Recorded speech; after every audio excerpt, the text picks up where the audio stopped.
My name is Josh Greenough. I am a third-year geography major at Brock University in St. Catharines, Ontario. I am also working towards a minor in English literature and language. I am 21 years old and have lived in Niagara Falls, Ontario for my entire life.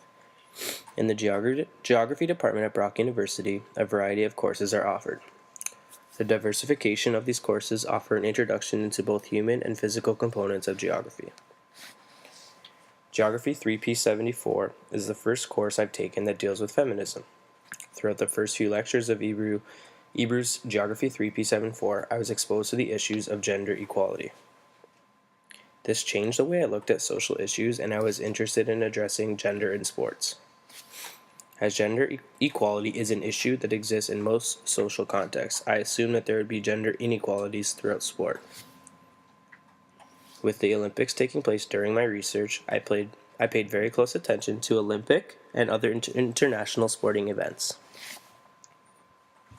I think it is important to show some of the information I have found. Positions of power in the sporting world need to be informed of the inequalities that exist. If these issues are presented to officials in sports leadership committees, there would be no excuse for these inequalities to continue to exist. If the officials are informed and educated about these inequalities, it would lead to ignorance and neglect being the only way in which these problems would not be addressed. In 2001, women's sports accounted for $1 billion in corporate sponsorship, a significant step in the industry. But still, as a comparison, men's sports received over $25 billion in the same year. Laura Robinson, the first reporter to write about sexual abuse in sports in 1992, believes that despite improvements in the way they are treated, women in sports are still overpowered by a definite inequality. Robinson also notes that many female athletes are corporately sponsored by typically feminine products such as cooking and food companies. I would argue that the oppression of females in sports relates to the theory of Simone de Beauvoir. This theory suggested that gender is socially constructed and people perform their gender the way they are taught to do so. In this sense, gender inequality is socially reproduced as members of the sporting industry allow for the inequality to continue to exist over time. As a counterargument, Potts discovered that women and men are winning Olympic medals at very similar percentages. This is interesting to know as men's Olympic athletes typically have received more funding than females in the past.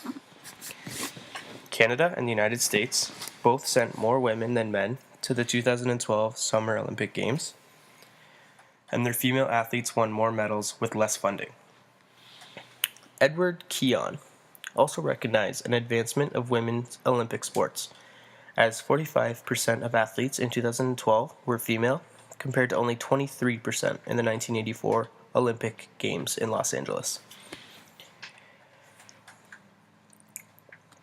At the opening ceremonies of the 2012 Olympics, the president of the International Olympic Committee stated that this is a boost for gender equality in front of 1 billion viewers worldwide. But still, despite these advancements and attempts for equality, the oppression continued throughout the 2012 Olympic Games and still prominently exists today.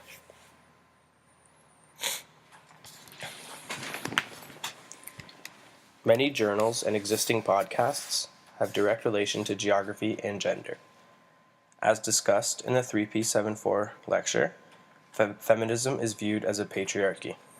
Despite gradual improvements, this patriarchy is being reinforced by the International Olympic Committee and other sports leadership committees. As the body is a representation of identity, this patriarchy is damaging to the identities of women in sports. Many current and past equality issues stem from Aristotle's theory that women are inferior, women are passive, and women require the assistance of men to be stable in their own lives. As statistics are showing, this is becoming a framework of the past. More and more women are participating at Olympic events, with the percentage even rising every Olympic Games. Despite these advancements, the media and literature combine to suggest that much more development is needed before we can consider the world of sports as equal for both genders. Poster. The poster that I have created on Glogster is a representation of what I believe women in sports are viewed as today.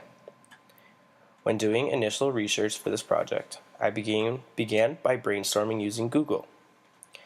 As soon as I wrote "women in sports" into the search engine, I was shocked at the results, the suggested popular searches. These include women in sports bras, women in leggings, women in sports shorts, and women in tight sports clothing. This was the first screenshot I decided to take from my blog, as I couldn't really believe what people were searching. I also found many different websites displaying content such as the 10 hottest babes in women's sports, or the 10 sexiest bodies in female tennis. Although I knew these types of websites existed, I couldn't really believe that many of them were higher on Google than websites for the actual leagues and organizations of these women's sports. The quote by Cheryl Cookie, pictured in my blog, is a great representation of what it must feel like to be a young, aspiring female athlete. The lack of female coverage. The quote is, "The lack of female athlete coverage makes it difficult for girls to imagine themselves as athletes." End quote. As a male, I can only imagine how true this is, as so many pictures and websites on the internet have women's athletes portrayed as sexual objects rather than to display their statistics or display their achievements. With only 3% of ESPN airtime devoted to women's sports, young girls must have trouble staying motivated to their sports. Football and hockey are two of the most profitable and popular sports in North America, when played by men. In leagues that were undoubtedly created by men and for men, there are football and hockey leagues for women, where the women actually wear lingerie and bikinis. The patriarchy of men is shown again here, as the women in this league are clearly respected for their bodies rather than their talents on the ice or on the field. The league is essentially viewed as entertainment rather than appreciative of the sport.